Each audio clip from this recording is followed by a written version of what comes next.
macha allah mbokk yi ñu ngi ba léegi macha allah nekk ci moment boo xamante ni bu propice la borom sant taala da ciy nangu ñaan ndax nii mu ngi taw buy taw comme nu ngeen ko gisee bon maa ngi parapluie bi nii buy taw borom sant taala da ciy nangu ñaan buy taw da ngay naan allahumma sayyiban nafian yàlla ñu ngi lay ñaan ndox mi nga def mu nekk ndox bu ñuy jariñ waaye du ñu lor macha allah nga def mu nekk ndox bu bénéfique abondante et une pluie abondante et bénéfique bu dee mu ngi tonnerre macha allah muy dënd lool nga xamante ni des fois ay mbir yu bari da ciy xew aussi ñaan nga ñaan ne subhaanalladi yusabbihu ar-ra'du bi hamdi wal malaikatu min xiifati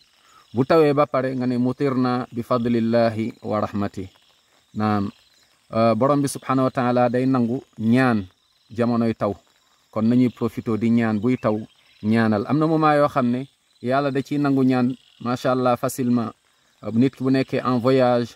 yàlla da ciy nangu ñaan kon nañ ci profito nit ki bu defee jëf ju baax par exemple nga def sarax wala boog sarax te yàlla rek tax naam nga def ko tamit comme ni ko yonent bi jàngalee sallallahu alayhi wa sallam nekkul dem ci ay njabarkat ay gisaanekat ñu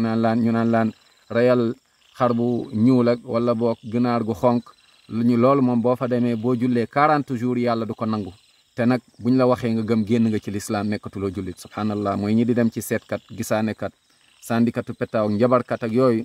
ñooñu moom ñu leen di wax ñuy def ñooñu génn nañ ci lislaam nekkatuñu jullit noonu la ko yonent bi waxee sallallahu alayhi wasallam man ata arrafan kaahinan aw arrafan fa saddaqu bima yaqul faqad kafara bima unzila ala muhammad subhanallah ku dem ci ñooñu moom génn nga ci lislaam nañ ci bàyyi xel mbokk yi ñi di dem ci njabarkat seetkat gisaanekat sandikatu petaaw des fois ñu naan dañ lay listi xaaral yu mel noonu nañ ko moytu jamono yi ñuy nangu ñaan ba léegi mooy nit ki bu dee macha allah jàng alquran ñëw ci aaya yi wax ci aljanna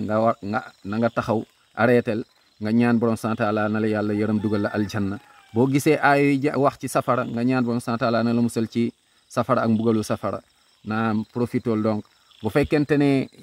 également mu may ñuy nangu ñaan mooy nit ki bu sujootee ci la gën a jege borom bi subhanahu wa taala ndax borom bi subhanahu wa taala da ciy nangu ñaan facilement kon bul fa jàng alxuraan boo nee subhaan rabbal ala ñetti yoon profitol nga ñaan le maximum macha allah beneen moment boo xam ne bu efficace la bu propice mooy dernier tiers de la nuit naam dernier tiers de la nuit yàlla da ciy nangu ñaan ndax borom subhanahu wa taala comme nu mu yelloo màggaayam day wàcc ba ci asamaanu àdduna naan jaami kan moo may ñaan ma may ko kan moo may jéggalu ma jéggal ko kan moo may woo ma wuyu ko allahu akbar kon dernier tiers de la nuit exemple bu dee fajar bi exemple 5 heures du matin la nga yeew 4 heures du matin julli loo mën ci julli macha allah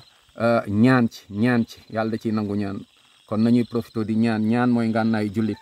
yal na yàlla yërëm ñu nangul ñu boole ñu ci xaritam dugal ñu aljanna musal ñu safara amin ya rab